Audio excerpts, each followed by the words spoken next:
Okay, so let's finish up from where we were the other day.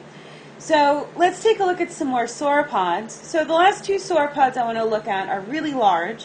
So we're working on question number 31. So one well-known Morrison Formation sauropod is Supersaurus. Hence by its name, it's really big. This dinosaur, its shoulder blade, right, might be more than 6 feet tall. This is a big dinosaur, as you can see from this picture. And it's about 116 feet long. So this is a very, very large dinosaur. Then we have Seismosaurus on the bottom, which in my opinion is my favorite name for a dinosaur, because it literally means earth-shaking lizard, right? So this is a true thunder thighs, right? When it stepped, it caused earthquakes. Its size is a little bit disputed because it's only known from a few bones, but its size can be anywhere from 100 feet long to maybe 180 feet long. Regardless, this dinosaur is huge. Its vertebrae that are here in the back are quite literally as tall as I am. So this is a really big dinosaur. Now let's take a look at our Stegosaurids. So we're moving into question 32. Stegosaurus is probably the most common dinosaur that you know from the Stegosaurids, but there are several different types. Stegosaurus is definitely most commonly known for having these big distinctive plates that run along the back. And these plates are definitely used for both protection and thermal regulation. So again, we've got this dinosaur that has these really large solar panels on its back that's using to collect this heat. And then of course, right, we have the tail spikes right on the end, which this is obviously used for protection. And then we can also take a look at our ornithopods. So our ornithischian dinosaurs are starting to evolve, which again, remember, we can tell this is an ornithischian because we see both the pubis and the ischium, right, pointing in the same direction. Remember, in the saurischians, right, you'd have the pubis pointing in that direction, but we don't see that here, right? We have one bone there and the second bone there. They're both pointing back in the same direction. So ornithopods are unique in the sense that they have a beak in the front and then a dental battery in the back, where they have a whole big row of teeth. Now, the other unique thing about ornithischian dinosaurs is they actually had the ability to chew. So the up and down motion, right, that we use to eat is pretty simple, but the side to side, the grinding motion that our teeth makes, that's actually a really difficult motion. And we don't see any animals develop this until the ornithischians. So this gives them a huge evolutionary advantage because it's, you know, now they can really take advantage of some of that food, right, that some other organisms haven't.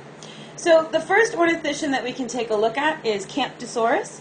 Camptosaurus means bent lizard, and I think you can see why, right? It's got this nice big bend, right, in its back. It's definitely a weird looking dinosaur. It doesn't quite look right on all fours, and it doesn't quite look right on twos. So it's in a little bit of a weird shape. Then we can take a look at some pterosaurs that are now starting to come around. So remember, pterosaurs are flying reptiles. They're not flying dinosaurs, right? So they may share a common ancestor, but they are not dinosaurs themselves. So there are two different groups of pterosaurs. The first one are rhamphorhynchoids, which are easy to identify because they have a tail, and on that tail they have a diamond-shaped tip. These are the oldest of the two types. These were the ones that first evolved. And then we have the more advanced one, which are the pterodactyls, and you notice the pterodactyls have no tail at all. So it's really easy visually to tell the difference between a rhamphorhynchoid and a pterodactyl. Then we can get into birds, which is really exciting. And we're starting to see, oh, I got a little too excited, so hopefully that you notice here, right, we've moved on to question 33 and 34. But in the Jurassic, we're going to start to see birds evolve at this time as well. Birds are warm-blooded. They have wings and feathers, a toothless beak, lay eggs, and most, not all, but most can fly. For a long time, that was a very well-accepted definition, right, for a bird. However, we started finding dinosaurs that were clearly dinosaurs. They had dinosaur skeletons with feathers on them, and that kind of threw a wrench in the whole thing. So now we know for sure that birds evolved from dromaeosaurs, which are small, Maniraptorian dinosaurs that look like Velociraptor. So question 36, right? Birds evolved from dinosaurs, right? They evolved from raptors. And feathers are definitely homologous with reptilian scales. So remember, feathers are just modified scales, right? That's all they are. So it kind of gives you a different way of thinking about birds, right? When you go out and on Thanksgiving you get a Thanksgiving turkey, well, you're really just eating a dinosaur.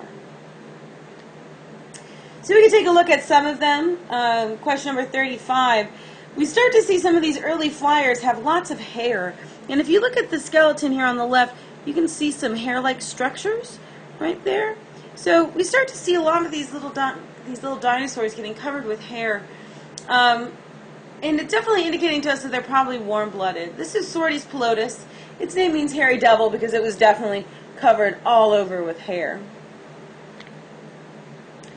And then moving into question 37, the best known fossil bird is Archaeopteryx. And Archaeopteryx was discovered in the Solnhofen limestone in Germany in the late 1860s. However, when this animal was first discovered, they didn't really quite know what it was at first. They had prepared out the skeleton, but didn't notice the feathers at first. And what had happened is the preparator had actually accidentally spilled his coffee on the fossil and then set the fossil up in the window to kind of dry, and that's when they noticed the feathers. So they didn't notice what they had actually until much, much later. But Archaeopteryx has some bird and reptile-like features. So for question 37, the two bird-like features it has are obviously feathers and wings. That's pretty clear there. But there's definitely some reptilian features, right, showing us that this is a crossover. It has a dinosaur-like skeleton. I'm not going to bore you with the details of the anatomy, but it definitely has a dinosaur-like skeleton. It has teeth in its mouth. If you think about it, you should think of no birds that you know of that have teeth in their mouth, right, with their beak. Archaeopteryx does.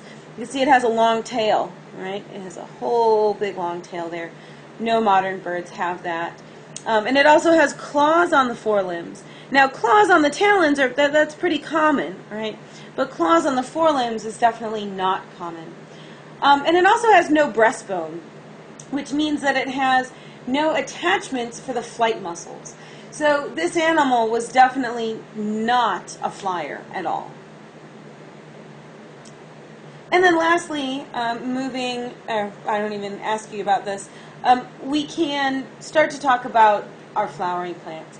Angiosperms clearly evolve in the Jurassic. We see lots of flowering plants come into the fossil record.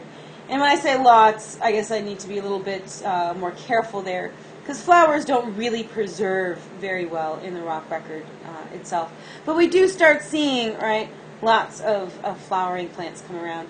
And of course, when we start seeing those flowering plants come around, that's when we start to see our insect populations really take off at that time as well.